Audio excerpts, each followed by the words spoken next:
Hey, excellent. I think we'll get started, everyone. Hello, everyone, and thank you for joining us this afternoon.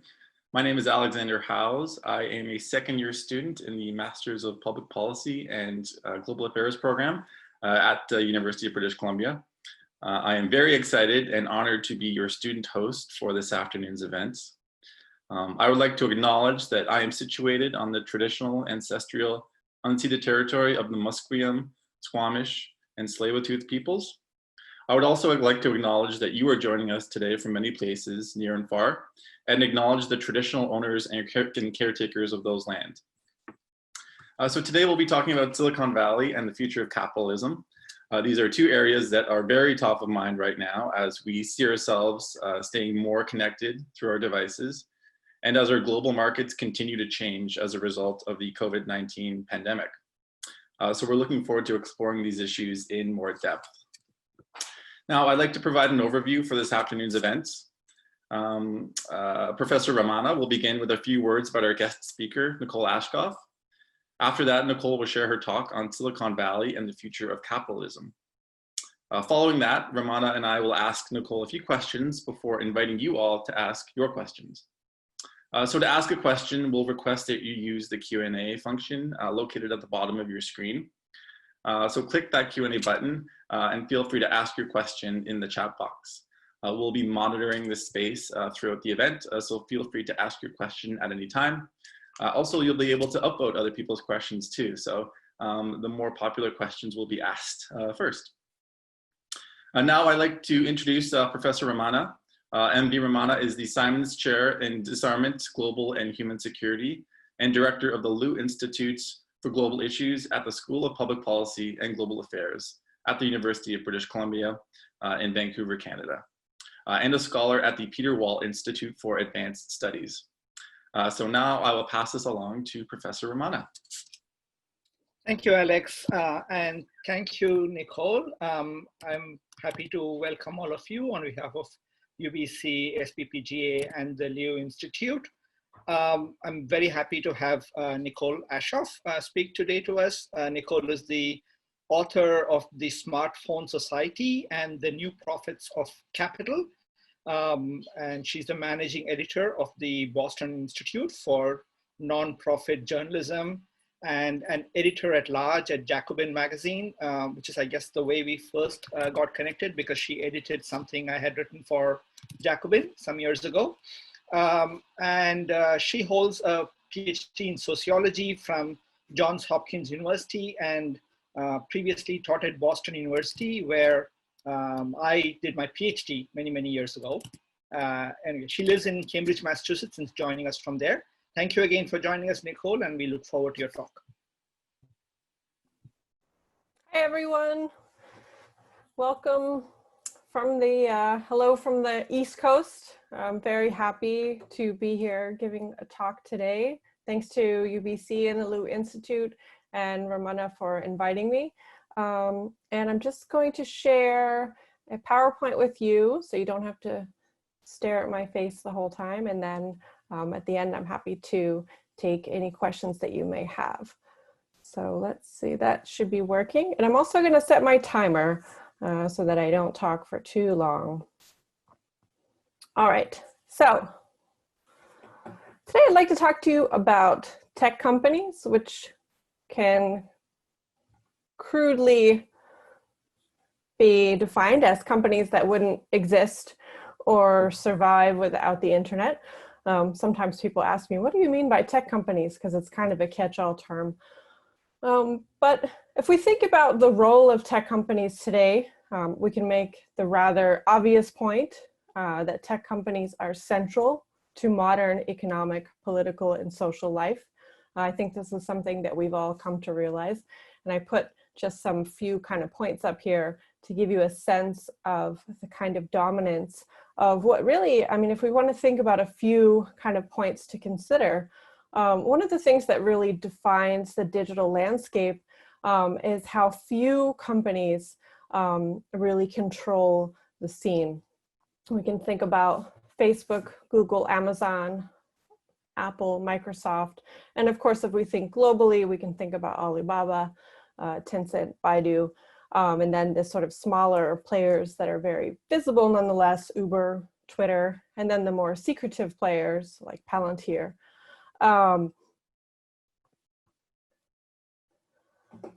Now, let it be said that superstar firms are not something that is unique to the digital landscape. Certainly, if we think about utilities, manufacturing, retail, finance, these are all sectors that are dominated by a few firms. But there are a few kind of unique features about tech companies. One is that they've really rapidly come up in the last couple decades. And they're intimately connected to their rise. It's intimately connected to the emergence of smartphones, right? We can think about 2007, the smartphone emerges, right? Steve Jobs kind of casually pulls it out of his pocket to show the world. It's not really actually until 2011, the first Pew study, survey of how many Americans have a smartphone. It's about a third then. By 2013, it's more than half. And as of last year, it's about more than 80% of Americans have a smartphone. And the rapid adoption of smartphones is really how we see this rapid expansion of internet users in general, right? If we think about the internet users worldwide, there's 4.6 billion, and this is a number that grows rapidly. And the vast majority of these individuals connect to the internet through their smartphone. So it's a really extremely important device. And we can't really think about the rise of tech companies like Google and Facebook without connecting them to our smartphones. And just one more point to make about these tech companies is that until very recently, they've kind of flown under the radar, right? Their rise and sort of rapid accumulation of power has kind of gone unquestioned. It's almost as if they have a mandate from heaven. And we can sort of ask ourselves why this might be the case. There are a few factors. Certainly the Obama administration was extremely friendly to tech companies. Companies like Google are very willing to spread money around to NGOs and academics, and all of the tech companies are very good at lobbying. But I'd also like to point out just briefly this kind of much more nebulous kind of storytelling ability of tech companies to project a vision of something greater and different from this sort of same old maybe manufacturing firms, or particularly after 2008, these kind of Wall Street bankers and traders that kind of dominate our image of what capitalism is. And tech companies have done a very good job of presenting themselves as something very different, right? As adventurers, as kind of harmless geeks, as sort of intrepid disruptors looking to build something that's not just about profit, but about making something different and great. But in recent years, this kind of narrative has become a bit threadbare, and we're starting to see some serious pushback against tech companies. The issues that are being highlighted are various. Tech companies are being accused of data breaches and privacy violations. They're being called out for harmful content and fake news, unsafe working conditions. You might have seen Apple was in the news again for one of their suppliers is breaking labor laws in China for forcing student interns to work overtime in order to get all of our iPhones here in time for Christmas. And we start to see, a crackdown. This has actually mostly been happening in Europe, right? So we can think about the General Data Protection Regulation, which was instituted in 2018. Marguerite Vestager, who is the Executive VP of Competition and Digital Policy for the EU, has fined Google nearly $10 billion over the past few years for what is called like market power abuses. The EC has opened a case against Amazon for its treatment of third-party sellers. And in the near future, it looks like the Internal Market Commissioner, Thierry Breton, is sort of spearheading possible new far-reaching legislation, the Digital Services Act, which has caused a bit of panic at Google. There was some embarrassing documents that were leaked in which Google called for the company to reset the narrative in Europe to kind of refurbish its image.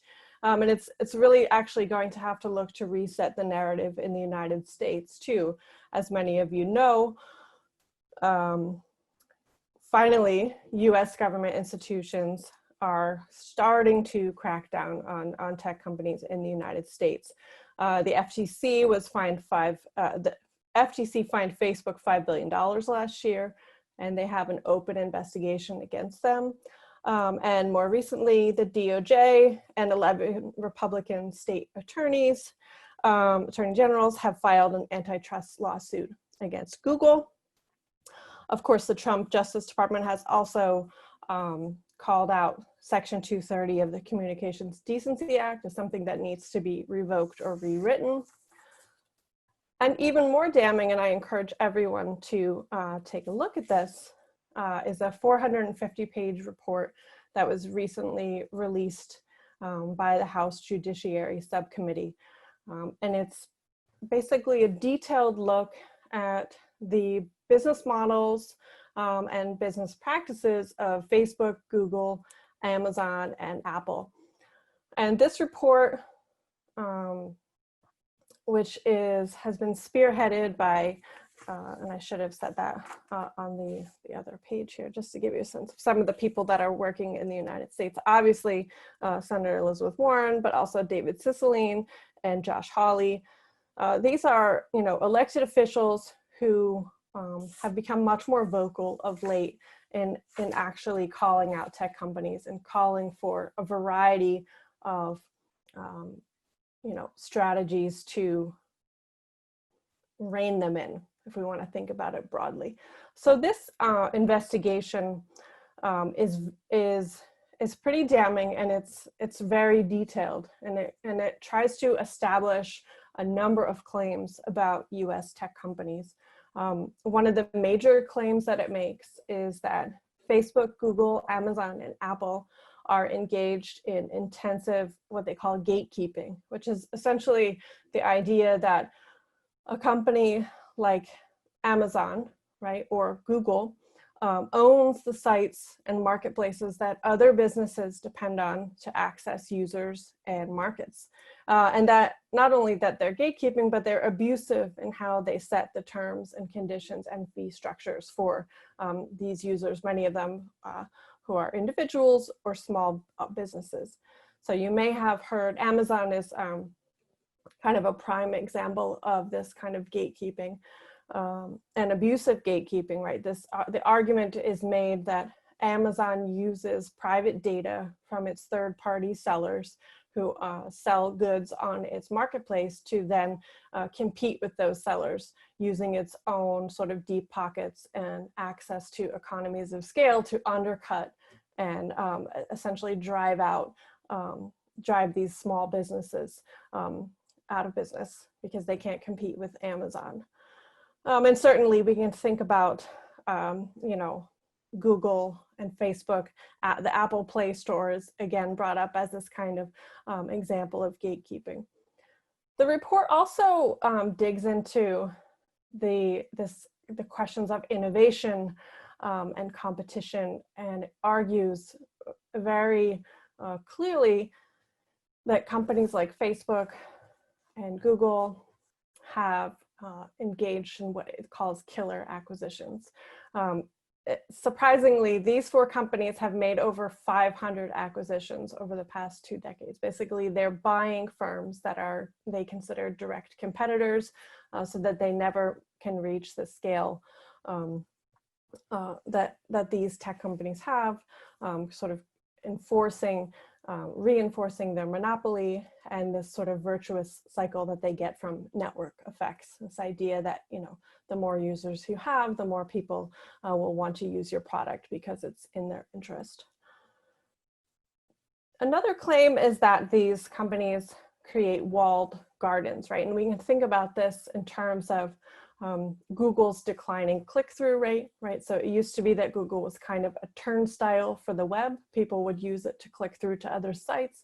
Now about half of all clicks on Google end up just at a Google site, right? Which means that data and potential advertising money is kept at Google.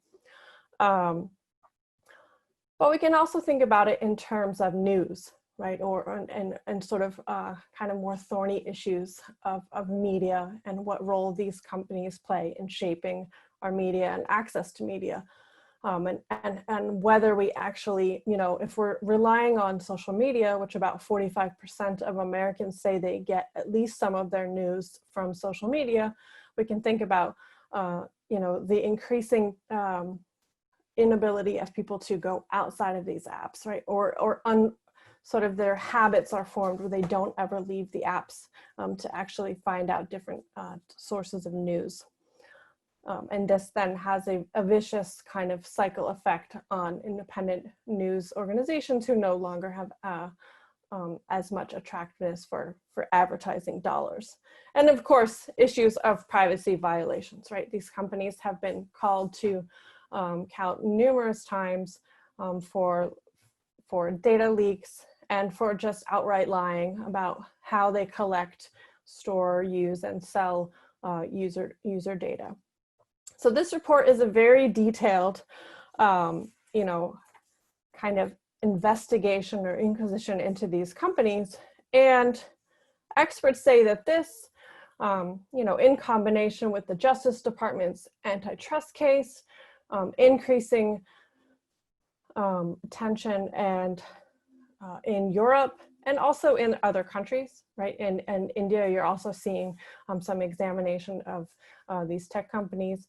Experts say that these cases are just the beginning, right? That we could actually see a much stronger shift and a return of the kind of antitrust sentiment that we saw in the United States earlier in the 20th century. Something that really kind of starting in the 1970s kind of went by the wayside. The old antitrust principles were essentially abandoned in favor of kind of efficient market, you know, assumptions about how to regulate the economy.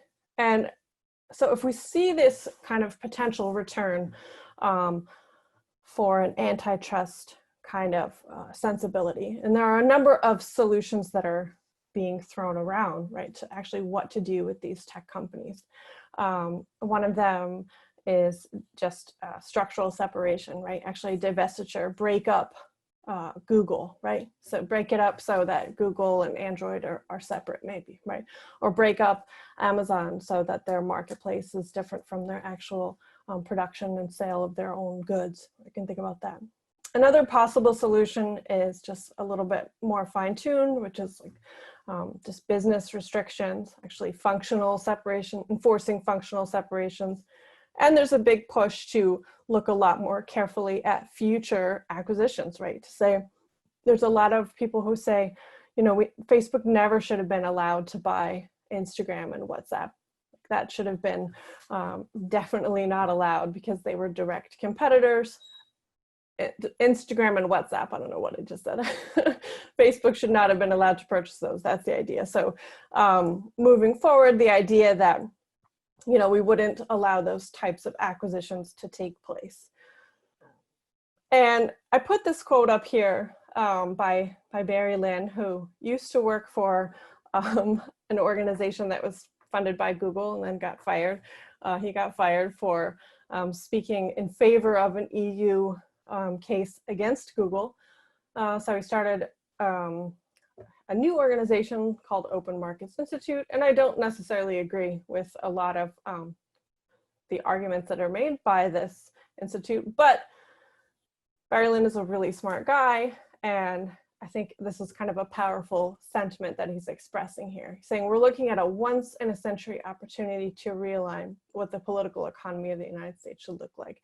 And this gives you a sense of how important people think that this, you know, investigations and cases against these tech companies are, right? And they see, as I said at the beginning of the talk, really that these tech companies are dominating the architecture of modern economic and social life, right? This is the political economy of the United States, and how we actually deal with them will have reverberations for the next generation at least.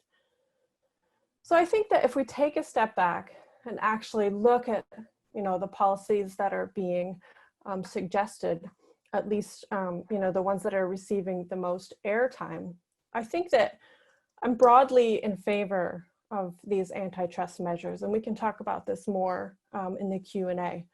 But if we are indeed in a pivotal moment, like Lynn suggests, I think that, and this is an open question, we'll see what happens with Biden, the Biden presidency, and how he relates to tech companies. It's not at all clear to me where these cases will go. But if we are indeed in a pivotal moment, I think that we need to think much bigger than just breaking up these companies or, making sure they don't buy more companies in the future, these tech companies. Breaking up these companies or restricting what they can purchase in the future won't change the core dynamic underlying modern capitalism. It won't change the profit-making strategies that define the digital frontier. And this is what I'd like to talk to you about for the rest of my talk.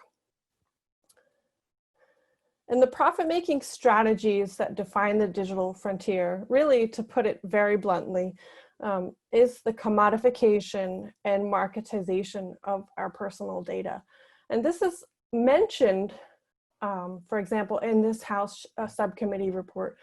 The fact that our data is sort of scooped up and stored and sold is mentioned, but it's given surprisingly short shrift. And also in many of the antitrust kind of conversations, it's often seen as a given that, it's either okay for companies to store and appropriate our data, or if we're not happy with it, the solution is more competition. Right? So if we had more companies, there would be companies that offer better privacy. So if we had more choice, this would solve the kind of data privacy issue. And I'd like to push back on that because I don't think that that's actually true. And I think we have to take this question of sort of the marketization of our personal data a lot more seriously.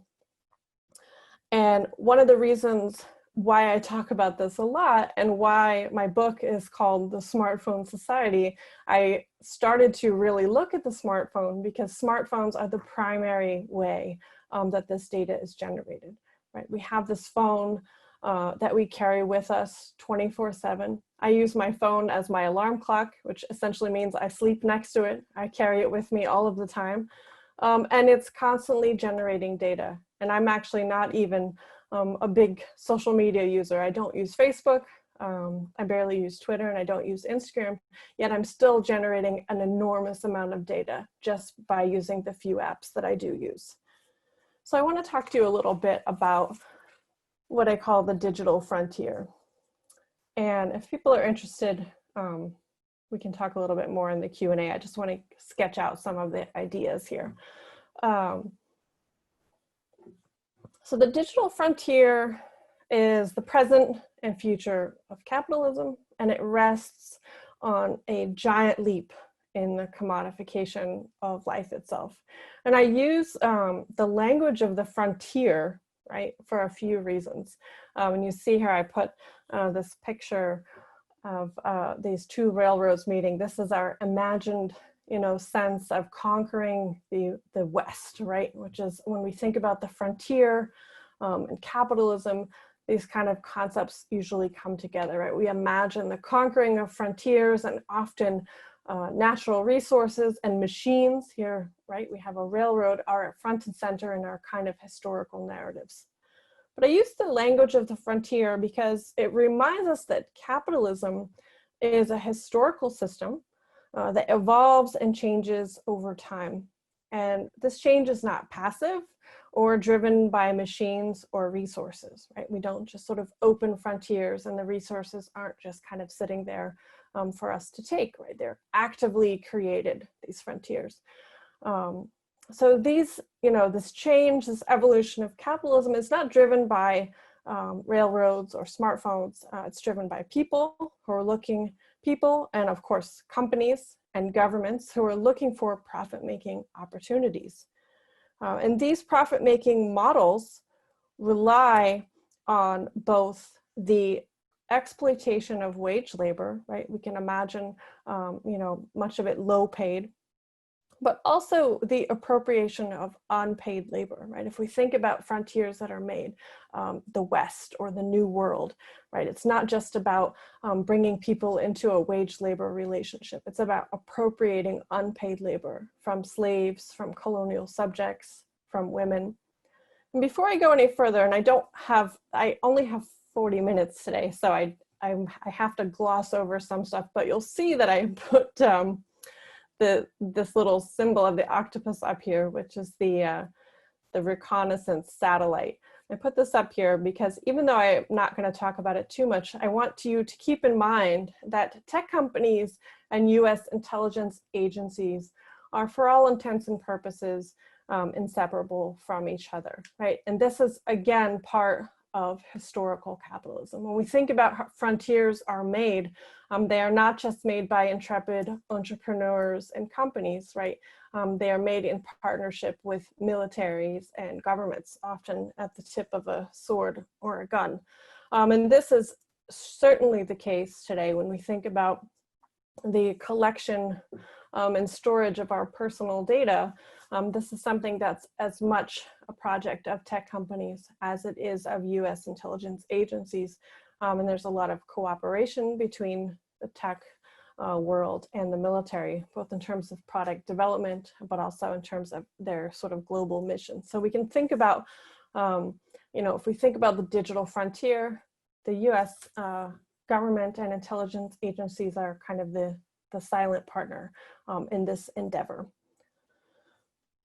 But take a step back. So if we're thinking about digital frontiers, one of the benefits of seeing capitalism as a system that expands through novel combinations of exploitation and appropriation is it helps us understand the underlying dynamics of the digital frontier, right? So if we have this kind of this model where we have novel combinations of exploitation and appropriation, we can see it immediately in the way that the digital landscape is structured, right? We have small islands of wage workers, paid workers. Some of them are the more visible, highly paid workers like software engineers. And then we have the kind of more hidden workers like content moderators, right? Who are paid much less and work behind the scenes, often in undisclosed locations. And of course, the people who are toiling on assembly lines, right, to actually make these tech products that we use so much. But outside of these kind of islands of small paid workers is a kind of sea of unpaid workers, right? And I use the term workers here very loosely, only because I want you to think about how value is created, right, in capitalism. And value in this kind of digital frontier is created by appropriating all of this unpaid work that we do, all of us, every day, right? Particularly when we're carrying around our smartphones, as we walk to the store, send picturs to our friends, answer search and, health questions on the internet,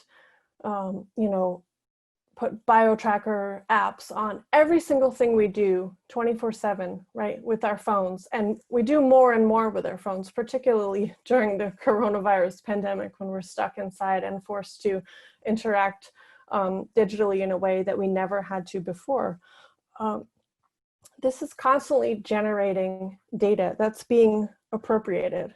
And in my sort of way of thinking about it, it's being commodified, right? So we have this kind of novel combination where these tech companies are reliant on this data that we generate. And it's extremely profitable, right? Google or 9 out of the last 10 years had a roughly 20% profit rate.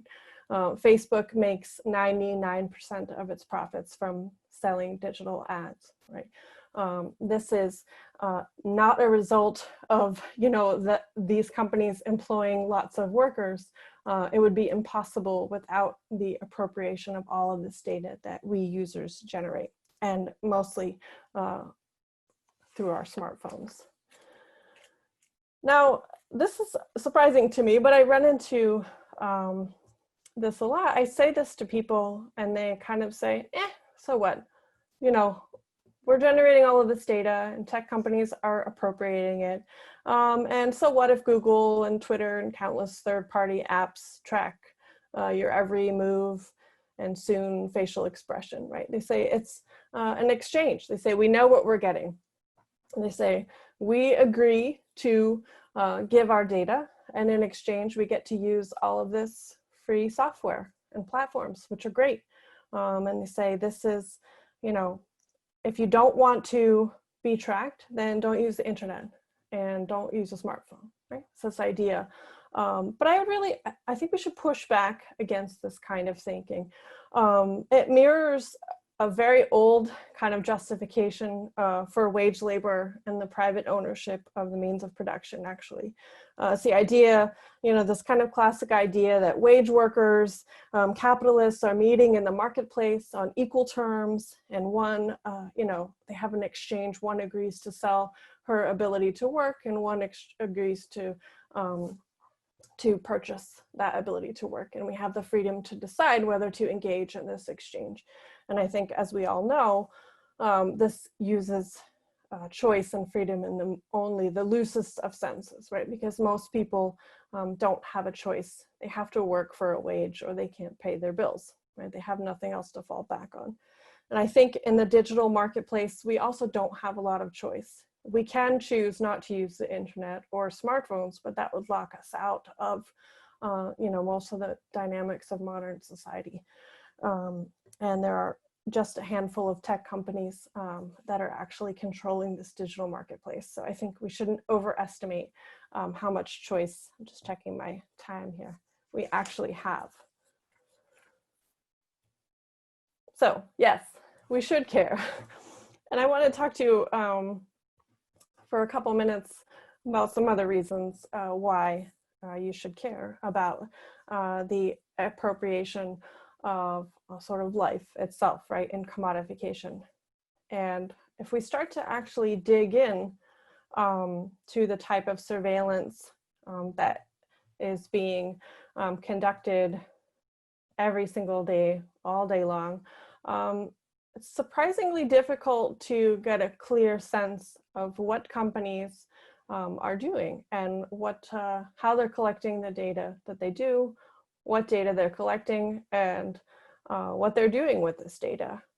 We know that there are an untold number of private corporations and intelligence agencies that are collecting our data and storing it forever, right? We have one of the biggest elements of the carbon footprint of the ITC industry is these giant server farms where all of this data is being collected, including by the CIA and the NSA. And it's not just, Google and Facebook and Apple and Amazon. There are all kinds of other companies. Just to give you an example, Axiom, which is a third-party data seller, they have 10,000 data points on each of their 2.5 billion addressable consumers. That's what they call them. So companies like Google might boost up their own data profiles that they create on each of us by purchasing additional data from a company like Axiom. So what are these companies actually doing with this data?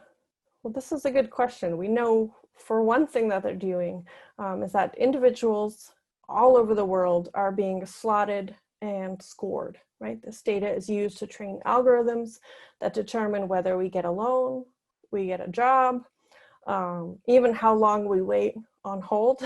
There was a Wall Street Journal article that said Actually, how long you're put on hold when you call customer service is determined by your consumer value score, which is the likelihood that you're going to spend enough money.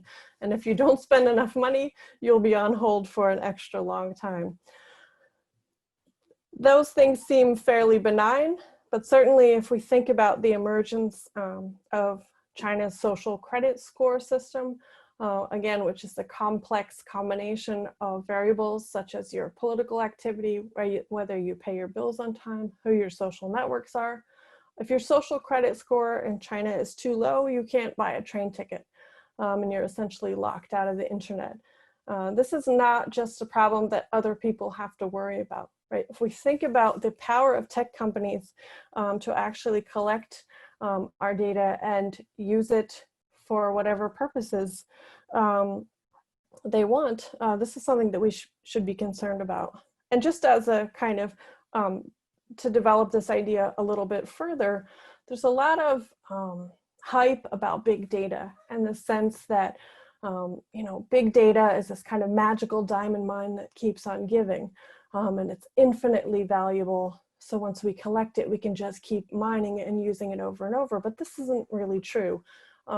Consumer data in particular quickly becomes less valuable, right? And which is one of the reasons why we see, even though the price of digital advertising keeps going up, the value of each of our individual data points keeps going down because there's so many companies are actually collecting and selling the same type of data. And one of the upshots of this is that tech companies are constantly trying to generate new data, right, and fresh data, and pushing further and further into our lives, into spheres that haven't been subject to, you know, the market to gather this new data. Just one example of this is Amazon's unholy trinity of course, Echo, but also Blink and Ring, right? They purchased these companies, which gives them kind of both eyes and ears, right? They're constantly able to surveil what's happening in your home, which gives unprecedented access, right? If you even say the wake word, Alexa, your conversation, your command, and also any background conversations are stored forever on Amazon servers, right? And the addition of Blink and Ring, which is like the doorbell camera, and these kind of cameras around to look around your house. There's also, Amazon has products where you can put a camera in your bedroom to try on outfits. And of course, these are all, you know, stored and added to your Amazon profile, right? So we can think about this kind of constant push to generate more data, to move into, you know, new spheres of life. So these are some of the reasons why I think you should care. So let's say you do care. What should we do, right? There are a number of different strategies and approaches out there, and there are actually a lot of people who care about, you know, and are concerned about the appropriation of all of this personal data. And I think that there are a number of strategies, and I think all of them have merit, but I think some are better than others. In a most basic sense, a lot of people just advocate retreat, right? They say, use your smartphone as little as possible, use the internet as little as possible, connect with real life, you know, don't put any apps on, be vigilant about your privacy, you know, go days without using the internet. I think these are all good strategies, right? And personally, you know, we should be very concerned about how much we use the internet and be reflexive about, you know, how we're using it. But by the same token, this isn't a strategy that will, you know, rein in tech companies. If people who are concerned about their personal data being collected just opt out of the conversation, that just leaves tech companies and people who feel helpless or are unable to stop using technology for whatever reason left over to deal with the fallout. Another strategy, which is the one that's really advocated in the House subcommittee report, is to revive competition. The idea that if we just had 20 Facebooks and 30 Googles, right, there would be lots of room for companies that offer better privacy, right? So we could have a marketplace, sort of a menu of choices, and each of us could potentially choose, you know, companies that offer more privacy. I think that there is something to be said for this. However, given the kind of network effects of Facebook and Google, I think it's easier said than done to create alternatives. And I think it's also important that we don't, you know, kind of succumb to the idea that it's fine to collect our personal data as long as many companies are collecting it rather than just a handful, right? I think there's still the issue of data itself that needs to be really examined carefully. Another strategy is that each of us should own our own personal data, right, and be able to sell it. This is something that's gaining a lot of credence. I think that this is also appealing, and we could imagine, you know, say if Facebook had to pay each of us for our own personal data, it would be a very different company and probably wouldn't be able to survive, right? So the idea that we could be paid for our data or have the choice not to sell our data at all is something that deserves examination. Though I will say I'm a bit skeptical, only because Facebook and Google make money through economies of scale. Facebook makes about $10 a person, you know, but it's the fact that they have so many users, right? The actual, each of our own individual data is not incredibly valuable. So it's not clear how much we would be able to sell it for.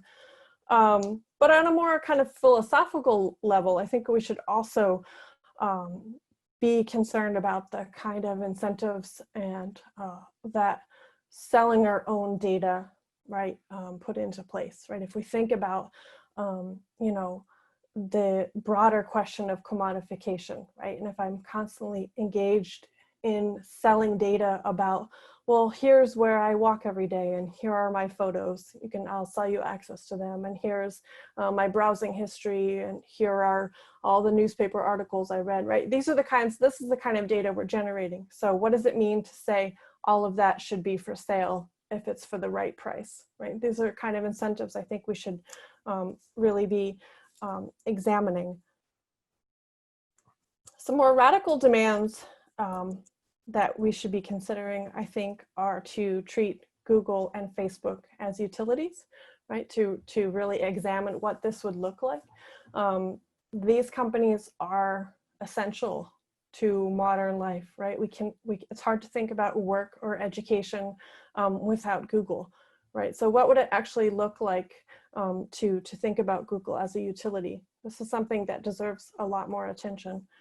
And finally, I think it's, you know, and it might seem a bit utopian, but I think it's important for us to also examine the possibility that our phones and browsers and apps wouldn't collect our data at all, right?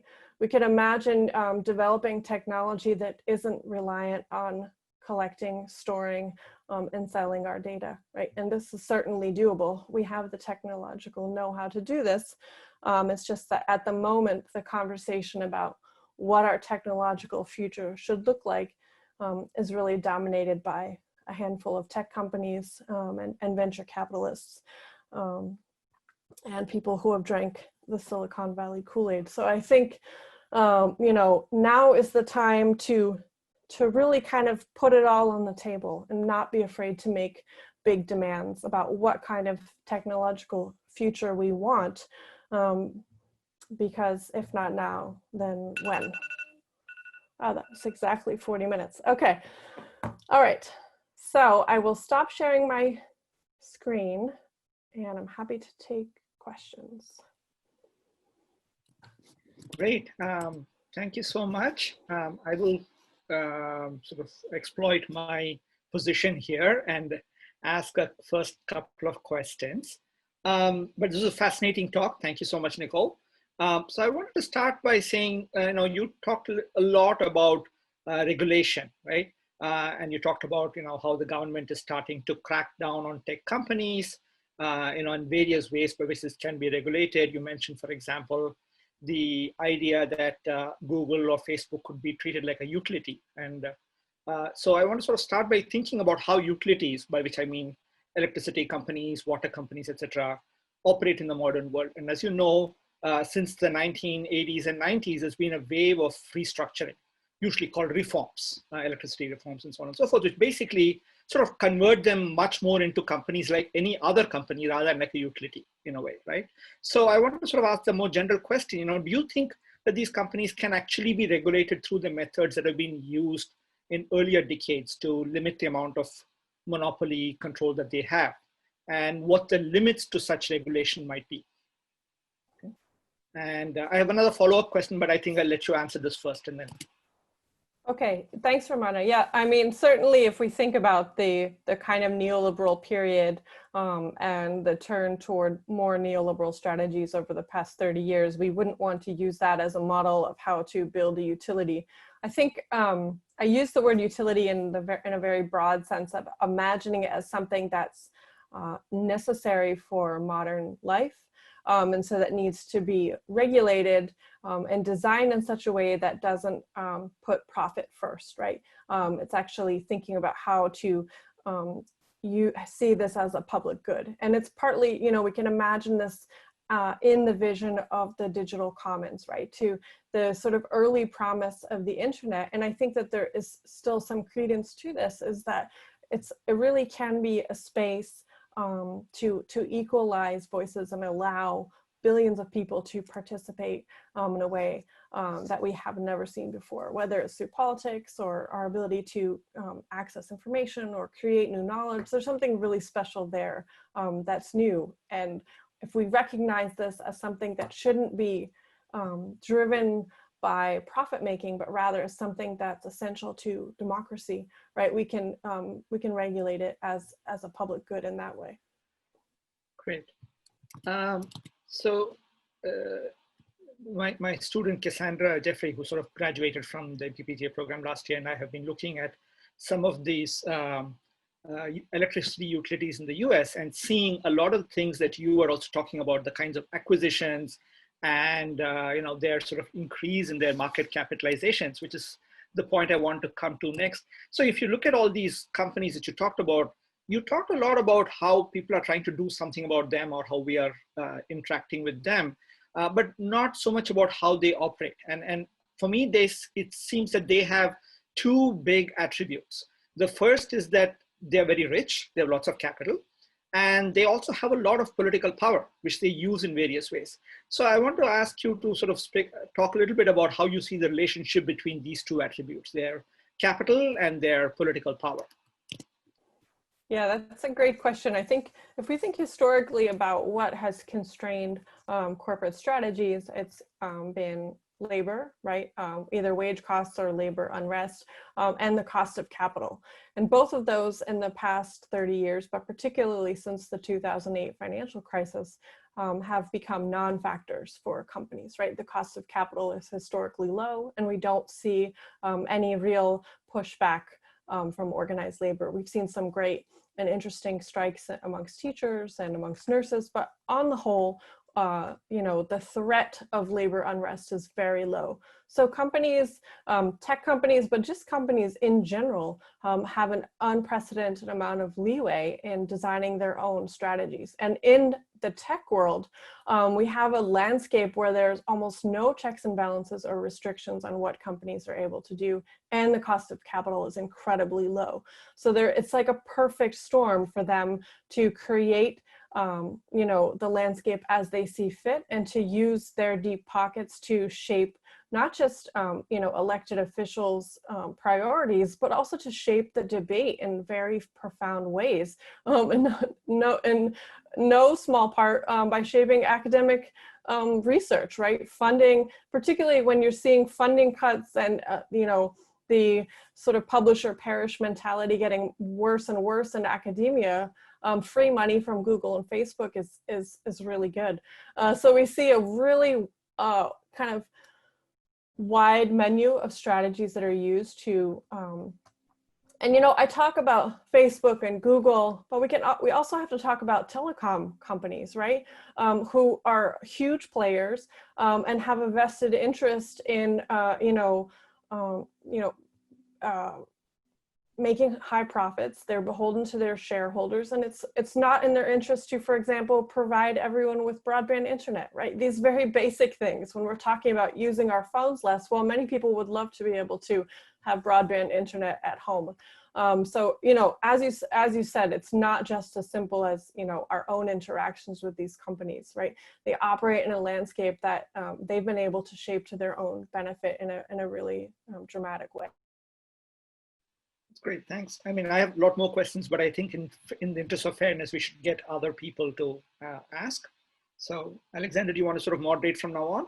Sure. Yes. Thanks, Romana, for your questions, and thanks, Nicole, for everything. There have been a number of questions that have come through the Q&A. I have some of my own, but I'll just get through those first. A lot of great questions that are touching upon a lot of different issues. One, Nicole is talking about the commoditization of data. I'm not sure if you're familiar with this, but there was a Vice story yesterday on the U.S. Department of Defense buying data from Muslim Pro, as well as other examples of governments being a consumer of mined data. What challenges does this present to regulating this space when governments clearly have an incentive and practice of contributing to data commoditization? So, the question here is talking about the complex relationship between of big tech and governments, and that it's not really that black and white. So any thoughts on that? Oh, it's definitely not black and white. And I think one of the reasons why you don't see the issue of data privacy pushed more is because it's really both in the interests of tech companies and intelligence agencies not to push for anonymizing data or encrypting data or not collecting personal data, because they both are extremely reliant and work in collaboration with each other. And it's not just US intelligence agencies. If we look at the ways that intelligence agencies worldwide are using data to chill dissent and coerce activists and democracy activists in particular, it's frightening. And certainly we cannot separate, I would say, we can't separate intelligence agencies' use of data, purchase of data from tech companies. They work hand in hand and they facilitate each other's operations, no doubt. Yeah, I think it's very important. So another one that came in, it's probably the most upvoted question. It's if you on the slide about the digital frontier, it talks about the picture that you used of your famous railroad for its exclusion of Chinese workers who built it and were subjected to death through it. When you talk about exploitation of labor, how can we make the invisible labor of smartphone factories and resource extraction more visible when these workers in the past are not even within the camera's frame, quote unquote? So this is talking about, I think you had described it as appropriating unpaid work. So how do we make those aspects of big tech more visible? Yeah, the issue of Chinese labor, and the so many Chinese laborers who actually died building the Transcontinental Railroad. And also what's not in the frame are all of the indigenous people whose land was stolen and who were murdered by the US military to clear the land for the railroad construction. So we see again the point that we were just making about this partnership between the military and companies, right, in creating these frontiers, which is a brutal process, right? And I think that's something that it's often difficult to remember, especially when we're looking at, a very sleek and beautiful new iPhone. You can't actually, the social relations that are embedded in that phone are extremely difficult to see. And those social relations are brutal and bloody, right? If we think about the conditions that workers toil at Foxconn and Pegatron to actually create iPhones, or just the extremely violent and extractive nature of, the processes by which we get the raw materials to make an iPhone, right? This is a dirty and violent process that's hard to see when we're actually holding this kind of beautiful device that just feels like the future in our hand.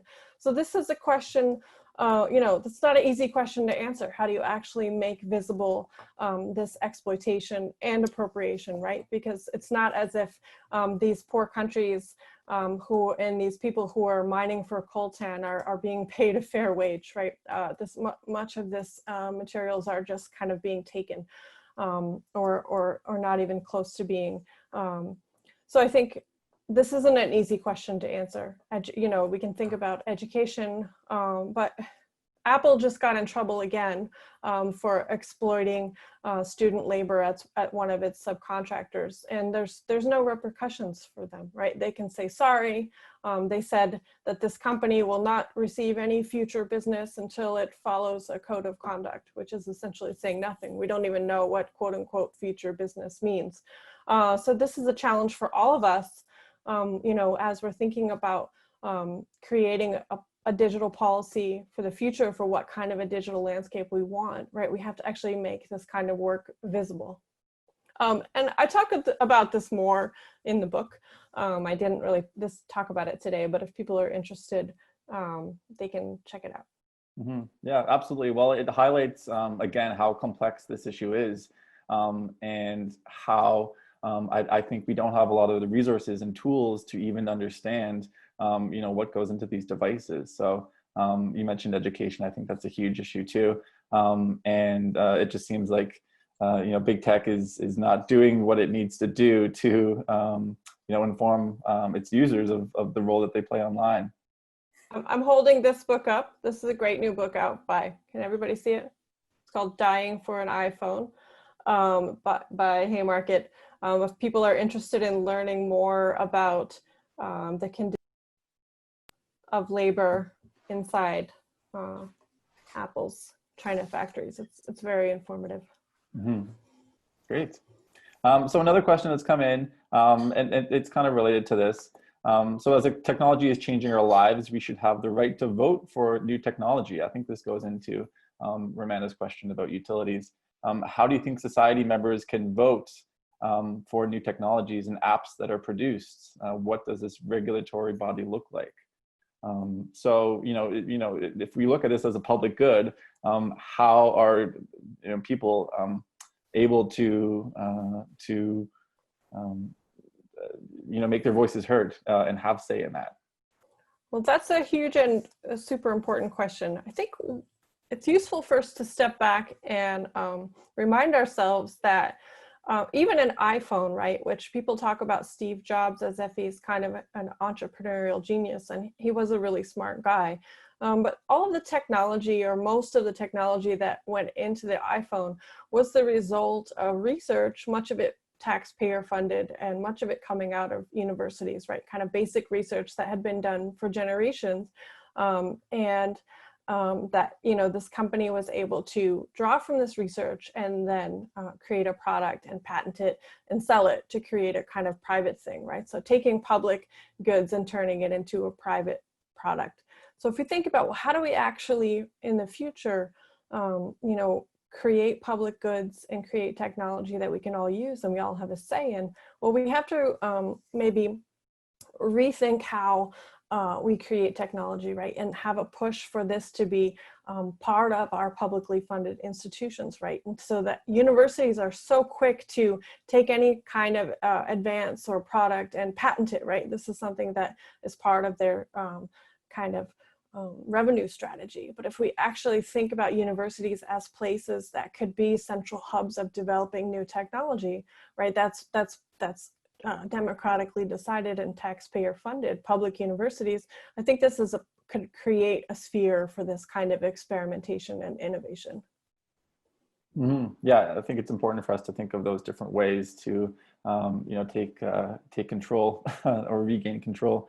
Another question that's come in, do you think the government has what it takes to fix the current state of data privacy, especially with the resource that it has and the size in comparison to big data itself or big tech itself? Do you think the government has what it takes? Well, there's a question of whether the government has the resources to do it if it wanted to.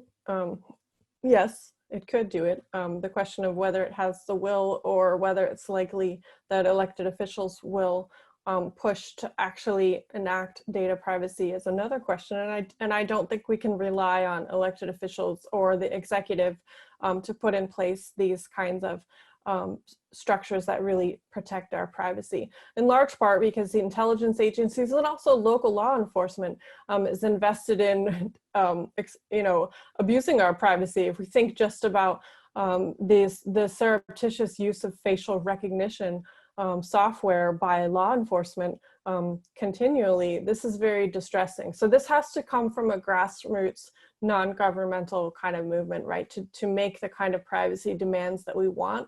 And then see that it's enacted rather than hoping for a kind of top-down government-led program. Mm-hmm. Great. Another question that's come in is regarding the EU. The question would like to know your opinion on the EU's new proposed regulations on data sharing for companies like Facebook, as well Facebook's threat to leave the EU. So I'm not sure if you have any knowledge on that area. Yeah, so the EU, as I said earlier, the EU has always been a few steps ahead so far of the United States, and probably because the EU is stuck with American tech companies that dominate its own markets, so it's a little more willing to take steps to rein these companies in. But also, I think there's just there's a different sensibility based on the types of lawsuits and legislation that have been put forth in EU countries about the importance of data privacy. So these new laws, it's hard to say what will happen. I mean, the GDPR was definitely a step forward. This new legislation that may be coming up, certainly this lawsuit that says that American companies can't just take data from the EU to the United States. There's a lot of loopholes. It's hard to say what will happen, honestly. I think it's positive steps. I think it's not far enough, but I think there definitely needs to be more coordination also between the US and the EU in terms of creating a policy that spans 2 continents at least. So a question I have, Nicole, is again around this concept of public good and big tech being so ubiquitous in how we interact with each other. And my question is kind of on democracy. So, with these antitrust measures being put in place, essentially breaking up big tech, what role do you think that has on our democracy and how people engage and talk with one another? Do you see any examples of other platforms out there that might be able to connect us on this scale, especially as we're talking about elections and these big issues? If we remove a company like Facebook and therefore the platform for us to talk to one another, what implications do you think that has? And do you think there's an alternative or another solution for that? Yeah, Alex, I think that's why I'm not, super gung-ho about the kind of breakup strategy as a panacea. I'm kind of torn. I think, in cases like Amazon, there's definitely an argument to be made. Google and Android, there's definitely an argument to be made for separating these lines of business. But, it's getting rid of Facebook or breaking Facebook up into different social media companies. I don't think that's going to get us too far because, as you said, there are much kind of thornier issues. For me personally, I think one of the most pressing issues now in terms of democracy is the power that companies like Twitter and Facebook have to determine what constitutes free speech, right? And to actually police the landscape of public speech single-handedly, right? There's been moves to talk about getting rid of Section 230, which I think is a terrible idea. We shouldn't get rid of it. But very rarely is their right to police free speech almost single-handedly questioned, right? We say, well, we need to ask them to implement better content strategies or better policies regarding, what content is shown. But really we need to take in my opinion, we need to take a much more kind of radical stand and say these are private companies that are not democratically run, and they should not have the ability to determine what constitutes free speech, right? This is something that should be democratically decided, sort of what the standards are for these. And that goes along with seeing these, platforms as utilities, right? We don't want to just get rid of them. They're a way for us to connect and do politics and find information. So the question is how to actually regulate them in a way that, sees them as a public good. And this includes these very thorny questions of democracy and speech, public speech. So there's a few questions that have come in about the Canadian context. I know you're in the States, Nicole, but do you have any thoughts on, I know people are curious, any thoughts on what's happening in Canada or any insights you can share? Can you be more specific? I'm an American. You have to make allowances for my general ignorance. Well, the specific question is, where does the Canadian government stand on this? And I guess even I can answer that. You said yourself, the EU is kind of the driving force right now when it comes to digital policy, and America is following closely behind, I suppose. So maybe even beyond Canada, what other parts of the world are doing, or if the EU is the driving force? Well, in my previous life, I studied the auto industry, and much of it was a study of the regional auto industry, so Canada, the US, and Mexico. And I think there are some applicable lessons here when we think about the auto industry being dominated on the continent by either American companies or European or East Asian companies. Canada has always kind of played a junior partner role to the United States, only in the sense that its market is fairly small and it doesn't have big indigenous companies that then it can either rely on, right? In auto, that's the case that they didn't have Canadian, we had lots of Canadian production of automobiles, but not Canadian auto companies, right? So it forces Canada into these kinds of arrangements, either with the United States or with Europe to, try to maintain autonomy and jobs, but also it's in an unequal power dynamic. And I think tech companies, we can probably think about similar things, although we don't have the same types of fixed capital requirements. So there's nothing that says that Canada can actually create its own privacy standards, right? Or its own demands as far as tech companies are concerned, whether it's, regulating Amazon and how it treats its warehouse workers, or how, platforms store and use personal data. Like Canada has the power to do that. It's just a question of like actually building up the political will to do it. That's kind of a roundabout answer, but. No, it's a great answer. And I think it, because big tech is global, right? It's not even located centrally within Silicon Valley anymore. It's, there's new companies creating new platforms all over the place. So it takes a global approach, and it's not defined to any one jurisdiction. Another question I have is just a general question. You talked about using less of our devices and disengaging with these platforms. Do you foresee, in terms of consumer or public sentiment, do you see a movement away from these platforms in any way, even if we wanted to? Well, if you had asked me this in January, I might have had a different answer. It's certainly distressing, as the mother of 2 school-age children, and in this smartphone book, I talk and think a lot about the impact of social media on both adults and young people, and kind of trying to dig into our addiction, to social media and the internet. It is clear, right, that we should be very cautious about how we engage, both, in terms of our own kind of personal sense of self, right? How we engage with these platforms. It's something that we should be very reflexive about, and obviously something that we should be very reflexive about with our children.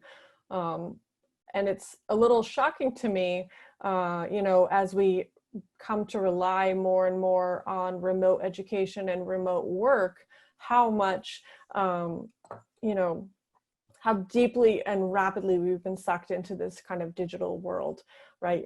This even just in the most basic level, our ability to have remote school or remote work shows you how much our landscape has been reworked in the past decade to make this possible.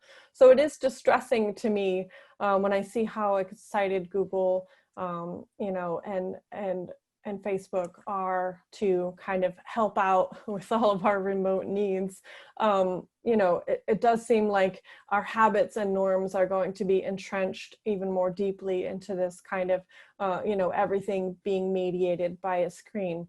But that being said, you know, I do think that we shouldn't succumb to moral panic, you know, when it comes to living life on a screen. I think that we should not succumb to myth making and imagine, you know, life with no screens as a sort of better or more pure life. I don't necessarily agree with that either. I think it's about finding balance. It just becomes harder and harder to find balance when our education and work is so quickly, you know, moved into the digital realm. And so this is something that we should really push back. Certainly when we think about higher education, two friends of mine work for, you know, the public University of Massachusetts, and immediately university administrators were kind of asking them, well, tell us all the great things about teaching remotely, right? Because there's this desire to kind of remove a lot of second and third tier education, right? Maybe not the Ivy Leagues, but into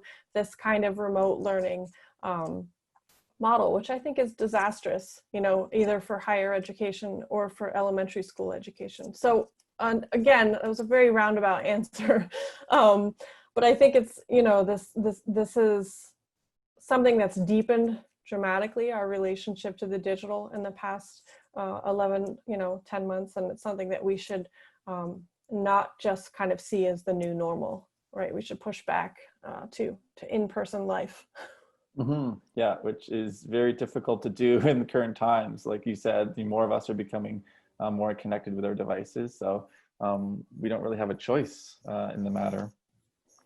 I guess we have time for maybe a few more questions. I'll just read this one because it's a bit long. It's from Matthew. He says, he's wondering if you're familiar with the passing of Prop 22 in California, allowing for rideshare drivers to be classified as independent contractors.